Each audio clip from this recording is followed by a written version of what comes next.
یہ کوئی نیا پریزیڈنٹ نہیں ہے. باسفورس میں ترکیہ جو ہے وہ ایسا کرتا ہے. سویس کینال کے اوپر بھی جو ہے وہ سروسز اور فی ہے. تو ایران نے کہا ہے کہ وہ اس کو ٹول فی نہیں کہہ رہے ہیں, وہ اس کو انوائرمنٹل فی کہیں گے, اور سروسز کے جو وہ پرووائڈ کریں گے اس کو چارج کریں گے. اور $1 پر لیٹر اگر ہے تو آپ اندازہ کریں کہ ایک جو ہے وہ بڑا کارگو کتنے جو ہے وہ ٹن لیٹر ہیں وہ لے کے جا رہا ہوتا ہے. تو وہ تو $1 پر لیٹر کی فی الحال بات ہو رہی ہے, جس میں 70% جو ہے وہ ایران اور عمان آپس میں ڈسٹریبیوٹ کریں گے, اور 30% واپس چلا جائے گا گلف کنٹریز کو, کیونکہ ان کا کارگو بہت زیادہ ہے اور ایران جو ہے ان کے ساتھ انٹیگریٹ کرنا چاہتا ہے. ایران اپنے ریجن کے اندر انٹیمیڈیشن کو ختم کرنا چاہتا ہے. اچھا ڈاکٹر شہزاد صاحب یہ بتائیے گا کہ جو میزائل پروگرام ہے ایران کا, اس پر ایک سٹیٹمنٹ تو بہرحال موجود ہے امریکی صدر ڈونلڈ ٹرمپ کی کہ وہ کہتے ہیں کہ باقی ممالک کو جس طرح حق ہے میزائل پروگرام چلانے کا, میزائل رکھنے کا, اس طرح ایران کو بھی ہونا چاہیے. لیکن اسرائیل اس حوالے سے بڑے تحفظات رکھتا ہے کیونکہ سب سے زیادہ نقصان بھی اسرائیل کو جو پہنچا ہے وہ اسی میزائل ٹیکنالوجی کی وجہ سے, میزائلز کی وجہ سے ہی پہنچا ہے. تو یہ بتائے گا کہ اسرائیل کا جس طرح سے انفلوئنس ہے امریکہ کی حکومت پر یا وہاں کی کانگریس میں, اور جس طریقے سے لابنگ ہوتی ہے اسرائیل کی جانب سے, آپ سمجھتی ہیں کہ اسرائیل اس بات میں قائل کرنے میں کامیاب ہو سکے گا امریکی صدر ڈونلڈ ٹرمپ کو کہ میزائل پروگرام پر بھی کوئی نہ کوئی پابندی لگائی جائے ایران کے؟ دیکھیں ایران پہ اور کتنی پابندیاں لگ سکتی ہیں, اس سے زیادہ کیا پابندیاں لگانی ہیں. 40 سال سے تو لگی ہوئی ہیں, اور ٹرمپ جو ہیں وہ بہرحال ایک طاقتور ملک کے پریزیڈنٹ ہیں اور خدا نہیں ہیں. اور ایران جو ہے اس کو اس کی ڈیٹرنس جو ہے وہ کسی نے چیریٹی میں تو نہیں دی ہے, اس نے خود حاصل کی ہے. اس کی بیلسٹک ٹیکنالوجی ہے اس کے پاس ہے, اور جس نے اور یہ ہمارے سمجھنے کے لیے بہت ضروری ہے کہ اسرائیل اور امریکہ دونوں کوئی گڈ ول جیسچر کے طور پہ یا گڈ ہارٹ کے طور پہ پیچھے نہیں گئے ہیں کہ وہ دنیا کو ہم بچا لیں یا دنیا میں ہمیں یہ نہیں کرنا چاہیے. وہ کچھ اور کر ہی نہیں سکتے ہیں, اور 95% چانس ہے کہ جس دن وہ یہ کچھ کرنے کے قابل ہوئے تو وہ پلٹ کے ضرور آئیں گے. اور یہی وجہ تھی کہ اتنا ایمبیگوٹی میں بھرا ہوا جو MOU ہے وہ اس کو قبول کیا گیا کہ ایٹ لیسٹ کوئی بریدنگ اسپیس ملے اور یہ یہاں سے جائیں. اور آپ نے دیکھا کہ اس بریدنگ اسپیس میں انہوں نے پورے MOU کو جو ہے وہ کویسچن کیا. اس کے اگینسٹ ایک ڈیل جو ہے لیبنان نے اسرائیل کے ساتھ کر لی, جس کی کوئی لیگل جسٹیفیکیشن نہیں ہے کیونکہ وہ ریٹیفائی ہی نہیں ہو سکتی کیبنٹ میں, لیکن وہ کر لی ہے صرف ایک ہوا اڑانے کے لیے. تو اب ایرانین سورسز یہ کہہ رہے ہیں کہ جو آیت اللہ خامنائی کے فیونرل کے بعد ہم اسی MOU کو آگے لے کے چلیں گے, اور اگر امریکہ جو ہے وہ اس پہ کام کرنا چاہتا ہے تو ٹھیک ہے, اور اگر وہ دوبارہ اٹیک کرنا چاہتا ہے تو بھی ٹھیک ہے. ہمیں اس کے علاوہ جو ہے ہماری ان کے ساتھ کوئی بات چیت نہیں ہے, جس میں MOU کی پہلی جو ہے وہ کلوز جو ہے اس میں لیبنان سے انخلا ہے اسرائیل کا, اور اس کے بعد پھر باقی چیزیں ہیں. تو یہ کہنا کہ جی ایران بہت اچھی سچویشن میں ہے یہ بھی غلط ہوگا, اور امریکہ اس سچویشن میں ہے کہ وہ ایران کے اوپر دوبارہ اٹیک کر لے, یہ بھی غلط ہوگا. تو یہ جو ہمیں پاز نظر آتا ہے اس میں ایک تو بہت بڑا ہاتھ پاکستان کا اور اس کی میڈیشن کا ہے, اور دوسرا اس کی بیک پہ چائنا اور چائنا کا فیوچر ویژن, جس پہ ابھی بھی یہ بیٹھ کر بات کر رہے ہیں کہ تمام کنٹریز جو ہیں وہ آپس کے تعلقات کو اس طرح سے کر لیں کہ پرابلم جو ہیں وہ خود سے سالو ہوتے جائیں, اور اسٹیٹ آف ہرمز جو ہے وہ دوبارہ کبھی جو ہے وہ امریکہ کے ہاتھ میں نہ جائے. یہ چائنا کو بھی سوٹ نہیں کرتا ہے. تو اس کے اندر ایک پلیئر نہیں ہے, اس میں ایک کنٹری کی جو ہے وہ چیزیں ایٹ سٹیک نہیں ہیں, یہ بہت زیادہ ممالک اس میں موجود ہیں, اور سب کے باہمی مشورے سے ایران جو ہے وہ اپنا اگلا قدم اٹھا رہا ہے. اور اگلے قدم میں ان کے اپنے اندر بھی جو ہیں وہ ہارڈ لائنر بھی موجود ہیں, ان کے اپنے اندر جو ہیں وہ دوسرے جو ہے وہ ریفارمسٹ بھی موجود ہیں, تو ان کو وہ سب کچھ بھی دیکھنا پڑتا ہے. تو یہ چیزیں اتنی سمپل نہیں ہے جتنی کہ ٹرمپ جو ہے وہ پیش کر رہے ہیں کہ ہم بمبارڈمنٹ نہیں کرنا چاہتے just for the sake of bombardment. نہیں, آپ نے ساری جہان پہ بمبارڈمنٹ کی ہے just for the sake of bombardment, جہاں آپ کو کرنے کا جو ہے نہ تو کوئی فائدہ دکھائی دے رہا ہے اور نہ ہی آپ کو اس کا کوئی ریزلٹ نظر آ رہا ہے. تو اب آپ نے یہ سوچا کہ ابھی پیچھے چند قدم ہٹ کے دیکھتے ہیں اور اس کے بعد پھر دوبارہ آنے کی تیاری کریں گے. اور دوبارہ آنے تک جو ہے عمان اور ایران کی ڈیل جو ہے وہ اسٹیٹ آف ہرمز پہ ہو چکی ہوگی. $3 بلین UAE دے چکا ہے, سعودی عربیہ $6 بلین دینے کی بات کر رہا ہے. وہ فیونرل سے پہلے یا بعد جو ہے وہ بھی ان کو ٹرانسفر ہو جائیں گے, اور باقی پیسے بھی جو ہیں وہ گلف کے کنٹریز جو ان کے فروزن ایسیٹس ہیں جو ان کے پاس ہیں وہ ان کو ریلیز کرنے کے لیے تیار ہیں. نیوکلیئر ڈیل ٹیبل پہ ہے ہی نہیں, وہ ایم او یو کا سب سے لاسٹ ایک چیز ہے جس پہ ڈسکشن اگر کبھی کسی نے کرنی ہوئی تو کرے, کیونکہ ایران کی ایسی کوئی وہ اجلت نہیں ہے ان کو کہ ان کے پاس جو ہے وہ منٹس کے حساب سے چیزیں جو ہیں وہ دیکھ رہے ہوں. تو وہ یہ دیکھ رہے ہیں کہ چیزیں کیسے چلتی ہیں. باقی اسرائیل کو پرابلم ہے تو اسرائیل جو کر سکتا ہے وہ کر لے, تو اس کا مطلب ہے اسرائیل فی الحال کچھ نہیں کر سکتا, لیکن بہرحال پھر بھی ایک بہت ہی خطرناک پلیئر ہے, اور اس کی جو اے سیمیٹرک اس کے جو سینیکل پلانز ہوتے ہیں وہ بہت ڈینجرس ہوتے ہیں.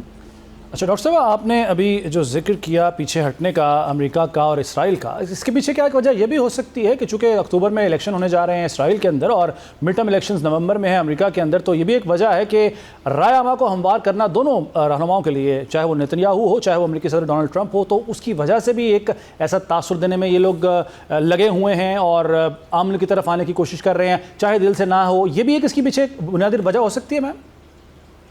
اس کے پیچھے سب سے بڑی وجہ تو یہ ہے کہ ٹرمپ نے اپنے جو آئل کے اسٹریٹجک ریزروز ہیں ان کو یوز کرنا شروع کر دیا تھا, اور ایک مینیپولیشن مارکیٹ کے اندر وہ کر رہے تھے کہ قیمتیں جو ہیں وہ زیادہ گرنے جو ہے وہ مارکیٹ کو گرنے نہیں دے رہے تھے.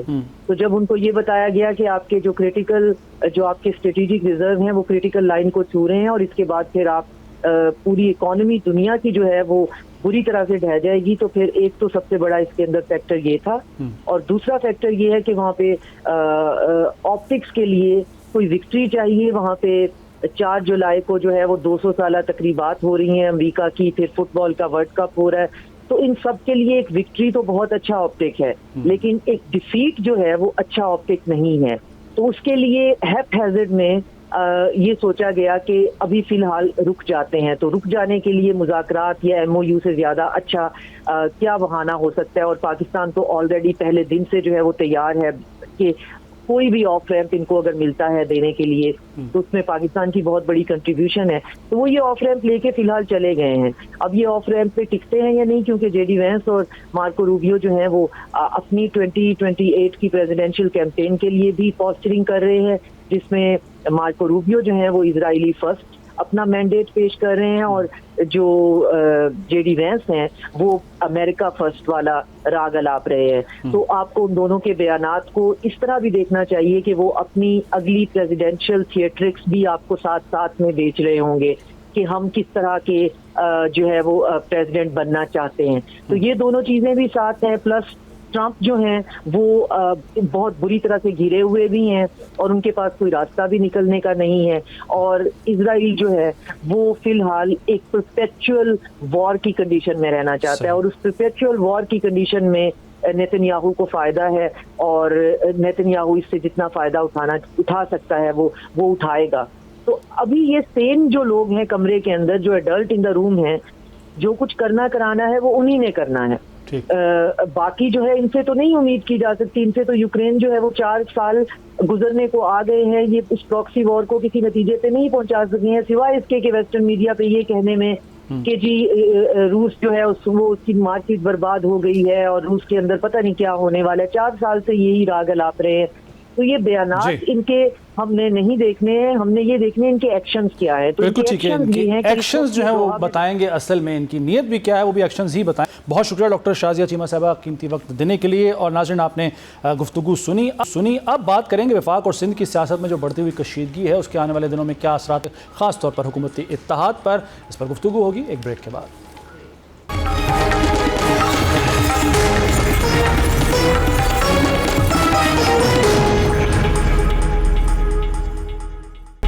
پروگرام ایک بار پھر خوش آمدید. ناظرین, وفاق اور سندھ کی سیاست میں بڑھتی ہوئی کشیدگی نے حکومتی اتحاد کے مستقبل پر سوالات کھڑے کر دیے ہیں.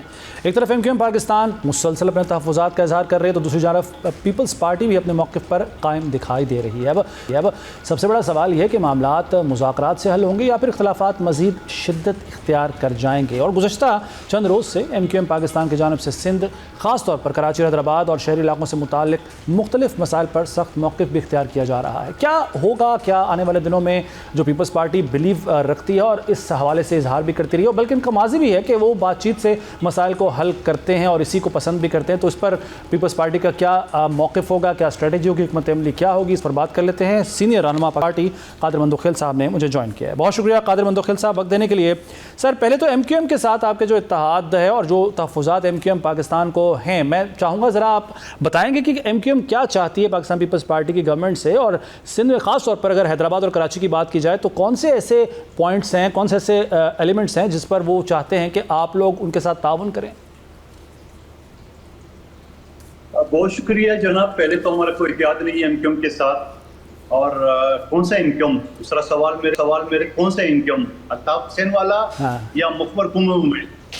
اور پھر اگر آپ الطاف حسین والا انکم نہیں ہے، مخبر قومی موومنٹ ہے، تو وہ بھی 2 دڑے بلکہ 3 دڑے. ابھی جس کا ذکر کیے ہے ابھی انیس قائم خانی صاحب ہے، انہوں نے اجلاس بلایا ہے اور پیپلز پارٹی کے خلاف احتجاج کریں گے. پہلے تو سوال یہ ہے کہ یہ بندہ نہ اس کے پاس کوئی ذمہ داری ہے نہ کوئی عہدہ ہے، وہ سارے ایم کیو ایم کا اجلاس کیسے بلا سکتا ہے؟ اور دوسری طرف جو خالد مقبول صدیقی صاحب اور کامران ٹسوری صاحب اور امین لک صاحب اور فاروق ستار صاحب الگ اجلاس کر رہے ہیں، وہ اپنی مشاورت کر رہے ہیں. تو میرے بھائی پہلے تو یہ واضح کرے کہ کون سا ایم کیو ایم اور کون سا دڑا، کون سا، جن کے آپس میں جھگڑے ہیں، بلیک میلنگ کرے، ایک دوسرے کے ساتھ قبضہ کرنے کی کوشش کرے. آپ نے مصطفیٰ کمال صاحب کے بیانات دیکھے، خالد مقبول کے خلاف خالد مقبول صدیقی کے بیانات آپ نے دیکھے. اور پھر مصطفیٰ کمال صاحب کا ایم کیو ایم سے تعلق کیا، وہ تو پی ایس پی کا وہ تھا، سربراہ تھا. اور پھر اس کے بعد وہ پی ایس پی ختم کر کے کون سا لمحہ تھا، کون سا وہ نیوز ہے آپ مجھے بتا سکتے ہیں جہاں انہوں نے ایم کیو ایم جوائن کیے؟ ایم کیو ایم کا ٹکٹ مل گیا اور وہ ٹکٹ بجا کے ایم این اے بن گیا. تو اتنی اگر وہ خوددار ہے، چلو میں غیرتمند کا لفظ استعمال نہیں کرتا ہوں، وہ اتنے خوددار ہے، وہ اتنے ایماندار ہے، تو چھوڑ دیں ایم کیو ایم کا ٹکٹ اور لڑے پی ایس پی اور جو بھی اس کا نام ہے اس گروپ پہ، تو پتہ چل جائے گا اس کو عوام کتنی ووٹ دیتے ہیں. اور پہلے کون سا ووٹ دیے تھے؟ پہلے بھی تو 3800 ووٹ پہ فارم 47 کے تحت وہ آیا تھا. تو میں یہ سمجھ رہا ہوں کہ یہ ایم کیو ایم کی اپنی اختلاف ہے، اندرونی اختلافات ہے. پیپلز پارٹی ریلیکس ہے، 2/3 میجارٹی زیادہ ہماری سندھ حکومت ہے، ہمیں کوئی ٹینشن نہیں ہے، کوئی پرواہ نہیں ہے، نہ میں ان کی پرواہ ہے نہ ان کی بلیک میلنگ میں مات ہے. ہماری اپنی 2/3 میجارٹی کی حکومت ہے، ہم چلا رہے ہیں. باقی یہ جانے شہباز شریف صاحب جانے اور ان کی وزارتیں دیں کراچی کے لیے اس نے کیا لایا ہے. 40 سال سے ان کے مختلف حکومتوں میں رہی ہے، وہ وفاقی اور صوبائی میں، اور کراچی کے لیے انہوں نے کیا کیا ہے تو وہ آپ کے سامنے تو کیا. اچھا قادر مندوخیل صاحب، آپ کے اتحادیوں کے اتحادی تو ہیں ایم کیو ایم والے، اور چاہے ہم اختلاف کر لیں کہ ایم کیو ایم کون سے والی، وہ آپ کا پوائنٹ بالکل ویلڈ ہے، لیکن کیا آپ سمجھتے ہیں کہ وہ شہباز شریف صاحب کی گورنمنٹ کو دباؤ میں لانے میں کامیاب ہو سکیں گے؟ کیونکہ جس طریقے سے ہر دور حکومت میں ہم نے دیکھا ہے کہ ایم کیو ایم کے چاہے وہ الیکشن سے کچھ عرصہ پہلے ہوں یا دیگر معاملات میں ہوں، اختلافات بھی سامنے آتے ہیں، تحفظات بھی سامنے آتے ہیں، مطالبات سامنے آتے ہیں، اور پھر یہ چاہے کوئی بھی گورنمنٹ ہو، چاہے پاکستان تحریک انصاف کی گورنمنٹ ہو، تب بھی ہم نے یہ دیکھا ہے، یہ ہوتا رہا ہے. آپ سمجھتے ہیں دباؤ ڈالنے میں کامیاب ہو سکے گی ایم کیو ایم شہباز شریف صاحب کی گورنمنٹ پر؟ نہیں، دیکھیں پہلی بات تو یہ کہ شہباز شریف صاحب حکومت کوئی خطرہ نہیں ہے. ان کے پاس سمپل جو میجورٹی ہے 169 ووٹ جو وزیر اعظم کے سیٹ کے لیے درکار ہے، وہ ان کے پاس 170 ہے. 30-40 M N A P T I کے الگ ان کے ساتھ ہے، وہ ایک الگ وہ ہے، تو وہ ایم کیو ایم کا کوئی اثر نہیں پڑے گا. اور پھر دوسری بات آپ کی یاد ہوگا کہ بجٹ سے پہلے فاروق ستار صاحب نے بیان دیا تھا کہ ہم بجٹ پاس نہیں ہونے دیں گے اور ہمارا گورنر سیٹ ہمارا حق ہے. اور پھر وہی سوال جب میڈیا نے مصطفیٰ کمال صاحب سے پوچھا، اس نے بولا مجھے تو پتہ ہی نہیں ہے، نہ وہ میٹنگ میں کوئی ذکر ہے. تو یہ میں نے آپ کو بولا نا کہ یہ 3 دڑے ہیں، یہ آپس میں ایک دوسرے سے مراد حاصل کرنے کے لیے یا حکومت کو بلیک میل کر کے مراد حاصل کر رہے ہیں. باقی کراچی کے لیے تو ایک ٹکا نہیں مانگا. ہاں اپنی جیبوں کے لیے، اپنی ذاتی اس کے لیے، حلقوں کے لیے انہوں نے 20 ارب ضرور لیے، 5 ارب کراچی اور حیدرآباد اور 15 ارب کراچی کے لیے. باقی K4 منصوبہ جو 25 سال سے التوا کا شکار ہے، اس کے لیے صرف 10 ارب روپے وفاقی حکومت نے دی ہے. وفاقی حکومت کا اپنا منصوبہ جو گرین لائن ہے وہ پچھلے 7 سال سے التوا کا شکار ہے. پورے سندھ میں ایک موٹر وے نہیں ہے، پورے بلوچستان میں ایک موٹر وے نہیں ہے، اور پنجاب میں موٹر وے پہ موٹر وے بنائے جا رہے. تو وہ تو ایک تعصب تو ہے وفاقی حکومت کا خاص طور پہ مسلم لیگ نون کا جو وہ سینٹرل پنجاب میں پیسے خرچ کر رہی ہے، نہ وہ جنوبی پنجاب نہ باقی صوبوں کو ٹکا دینے کو تیار ہے. اور شہباز شریف صاحب دوڑے کراچی ضرور آتے ہیں الیکشن لڑنے کے لیے، لیکن کراچی کی عوام نے بھی ان کو جواب دیے 2018 کے الیکشن میں، 2021 کے الیکشن میں اور 2024 کے الیکشن میں.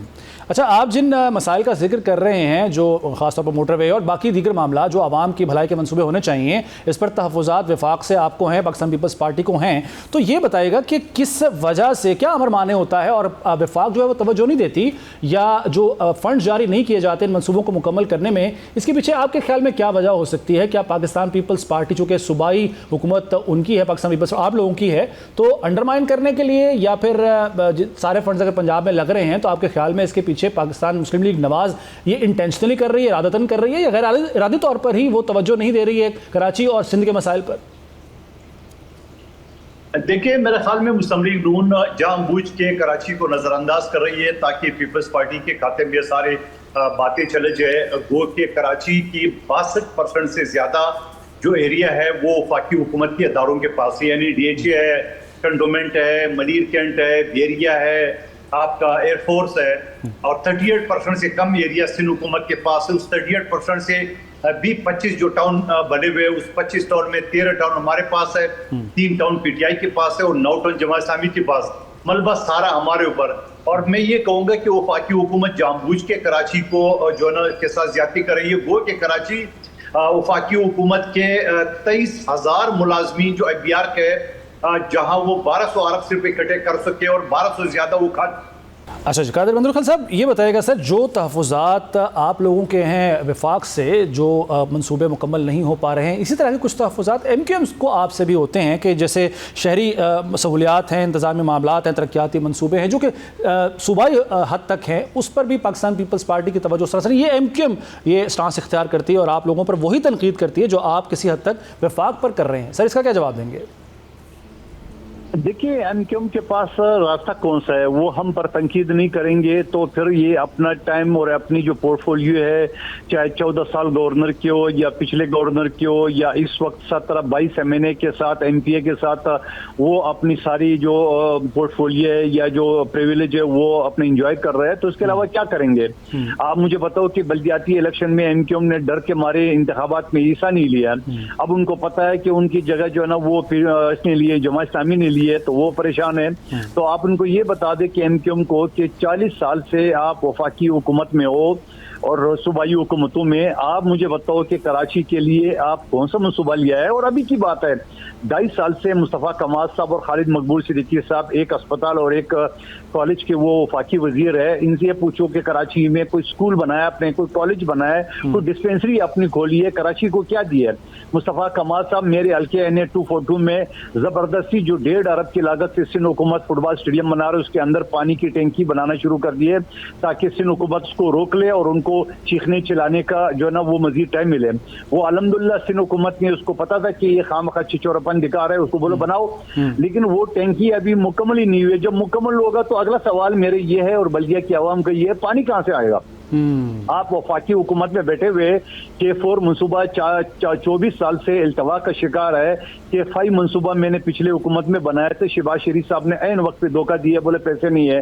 پھر بلاول بھٹو زرداری صاحب نے جو ہے نا وہ 100 MGD کا ہمیں وہ دیے، لائن دیے ہب ڈیم سے، لیکن اس کی بھی پرمیشن جو ہے نا وہ وفاقی حکومت یعنی وابڈا نہیں دے رہی. یہ مصطفیٰ کمال صاحب اور ایم کیو ایم کے لوگوں سے میں کہوں کہ وفاقی حکومت سے کہیں یہ کوئی سندھ حکومت کے یا کوئی لڑکانہ میرپخاص کے لیے تو ہم نہیں ہے، یہ تو کراچی ہے جس کے آپ دعوے دار ہو، جو فون 47 کے تحت صحیح آپ بیٹھے ہوئے. لیکن آپ نے کراچی کے لیے جو پچھلے 40 سال میں جو آپ نے خون کی ندیاں بہائی ہے، آپ نے ٹارگٹ کلنگ، بھوری بند لاشیں اور گھٹنوں میں ڈرل، وہ ساری چیزیں تو کراچی کی عوام کو یاد ہے.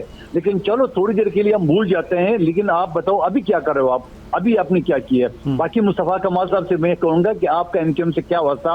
جب پی ایس بی آپ بنائی تھی اور پی ایس بی کے بعد آپ نے ایم کیو ایم کب جوائن کیے، کون سے تاریخ کی جوائن کیے، کس کے سامنے جوائن کیے؟ وہ ذرا ایک فوٹیج اور ایک ویڈیو ذرا میرے نالج میں بھی تو ان کو بتا دینا، ذرا جاری کر دے، کیونکہ خالد مقبول تو سمجھتے نہیں ہے کہ جو ایم کیو ایم چھوڑ گئے وہ ایم کیو ایم میں واپس کیسے آ سکتے ہیں اور کیسے وہ دعوے دار بن سکتے. یہ سوال میرے نہیں ہے، ڈاکٹر خالد مقبول صدیقی اور ایم کیو ایم کی جو مین لوگ ہیں ان کی یہ سوالات ہیں.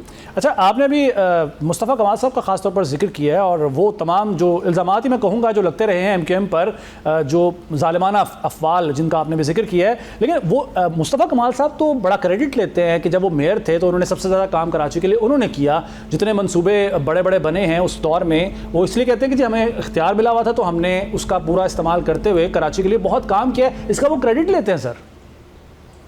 وہ 3 ارب روپے پھر کون لے کے بھاگا تھا جب ملائیشیا میں پراپرٹی خریدی، پھر جا کے الطاف حسین گروپ نے ان کو پکڑ لیا، پھر اسے ساری چیزیں لکھوا لی ہے، پھر یہ دبئی بھاگ گیا، پھر وہاں پہ وہ ساری کہانیاں تو پتہ ہے نا سب کو۔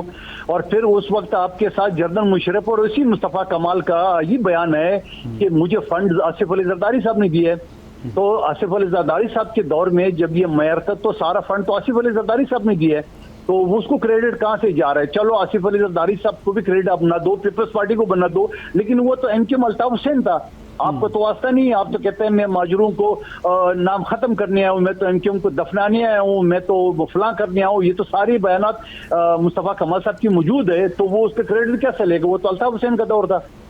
صحیح ہے۔ اچھا قادر منتخب صاحب، آپ نے کہا شروع میں کہ حکومت کے پاس، یعنی وفاقی حکومت کی میں بات کر رہا ہوں، ان کے پاس نمبرز پورے ہیں۔ سر اگر نمبرز پورے ہیں تو پھر ایم کیو ایم کی ضرورت کیوں ہے؟ کیوں وزارتیں دی ہوئی ہیں ایم کیو ایم کو؟ کیوں ساتھ لگایا ہوا ہے؟ کیوں ان کو اتحادی بنایا ہوا ہے؟ اس کے پیچھے کیا وجہ ہے؟ میرے بھائی آپ کو تھوڑا سا سمجھنے کی ضرورت ہے۔ میں تو پہلے ہی عرض کر چکا ہوں کہ اسپتال اسلام آباد میں ایک پمز اسپتال ہے، اس کے یہ وفاقی وزیر ہے۔ اسلام آباد میں ایک کالج ہے، اس کے یہ وفاقی وزیر ہے خالد مقبول صدیقی اور مصطفیٰ کمال صاحب۔ تو آپ مجھے بتا دو کہ یہ وفاقی وزیر ہے ایک کالج ایک اسپتال کا، تو ایم کیو ایم اپنا وفاقی حکومت کو اور کیا چاہیے؟ سب سے ڈمی منسٹری یہی تھی جو ان کو پکڑا دی۔ ان کو بتا دینا ذرا، ایک ڈسپینسری اور ایک کالج تو کھول کے دکھائے سندھ میں یا باقی پاکستان میں، ہے ہی نہیں کوئی اختیارات ان کے پاس۔ تو میں یہ سمجھ رہا ہوں کہ یہ جو عہدے ان کو ڈمی دیے ان کو خوش کرنے کے لیے، چلو خوش ہونے دو ان کو۔ اچھا چلیں، ان کی خوشیاں ہیں تو ہم بھی کہتے ہیں جی خوش ہو جائیں، ٹھیک ہے، آپ بھی یہی کہہ رہے ہیں کہ وہ خوش ہوتے تو ہوتے رہے۔ قادر منتخب صاحب بہت شکریہ آپ کی قیمتی وقت کا، اور جو اس وقت حکومتی اتحاد طریقے سے تحفظات پائے جاتے ہیں، خاص طور پر ایم کیو ایم کے جو تحفظات ہیں اس پر بات کر رہے تھے۔ ناظرین آپ بات کریں گے لاہور میں جو افسوسناک، انتہائی افسوسناک حادثہ پیش آیا ہے کاہنہ کے علاقے میں، اس کے بعد ایک اور پیش آیا، اس پر گفتگو ہوگی ایک بریک کے بعد۔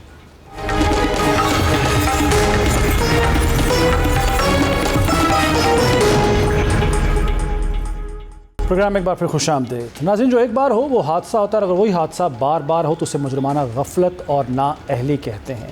لاہور میں ایک افسوسناک حادثہ پیش آتا کاہنہ میں، ابھی اس کا غم بھولے نہیں تھے لوگ، تو شہر کے علاقے باغبان پورہ سے بھی ایک دل دہلانے والی خبر سامنے آئی، جہاں پر ایک نجی اسکول میں تعمیراتی کام کے دوران چھت گرنے سے 10 سالہ معصوم بچہ جاں بحق جبکہ 4 مزدور زخمی ہو گئے۔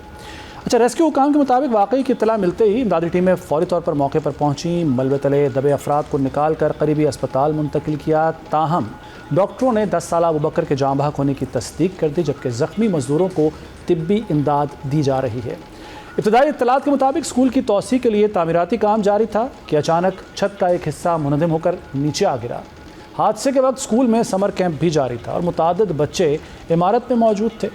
خوش قسمتی سے ابوبکر کے علاوہ دیگر تمام بچے محفوظ رہے، تاہم اس واقعے نے والدین اور اہل علاقہ کو شدید خوف و ہراس میں مبتلا کر دیا، اور یہ حادثہ ایک ایسے وقت میں پیش آیا جب چند روز پہلے ہی کاہنہ میں چھت گرنے کے افسوسناک واقعے میں متعدد معصوم بچے 14 بچے اپنی جانوں سے ہاتھ دھو بیٹھے تھے۔ ایسے میں ایک بار پھر یہ سوال شدت سے اٹھ رہا ہے کہ تعلیمی اداروں میں تعمیراتی کام کے دوران حفاظتی انتظامات کیوں نظر انداز کیے جاتے ہیں؟ کیا بچوں کی جانوں کا تحفظ یقینی بنانے کے لیے موجود قوانین پر عمل درآمد ہو رہا ہے؟ اور اگر نہیں ہو رہا تو اس کی ذمہ داری آخر کس پر عائد ہوتی ہے؟ واقعے کے بعد متعلقہ اداروں نے تحقیقات کا آغاز کر دیا ہے تاکہ حادثے کی اصل وجوہات اور ممکنہ غفلت کا تعین کیا جا سکے۔ بلا شبہ ایک معصوم جان کا ضیاع کسی بھی معاشرے کے لیے ایک بڑا سانحہ ہے، اور اب سب کی نظریں اس بات پر لگی ہوئی ہیں کہ کیا اس حادثے کے ذمہ داروں کا تعین کر کے قانون کے مطابق کارروائی کی جائے گی، یا پھر یہ واقعہ بھی دیگر حادثات کی طرح صرف فائلوں تک ہی محدود ہو کر رہ جائے گا؟ تو یہ سوال ہے ایک بڑا۔ بہرحال اب بات کریں گے جو پیٹرولیم مصنوعات پر عائد ٹیکسوں میں اہم رد و بدل کیا گیا حکومت کی جانب سے، اس پر کیا اثرات مرتب ہوں گے، اس پر گفتگو ہوگی ایک بریک کے بعد۔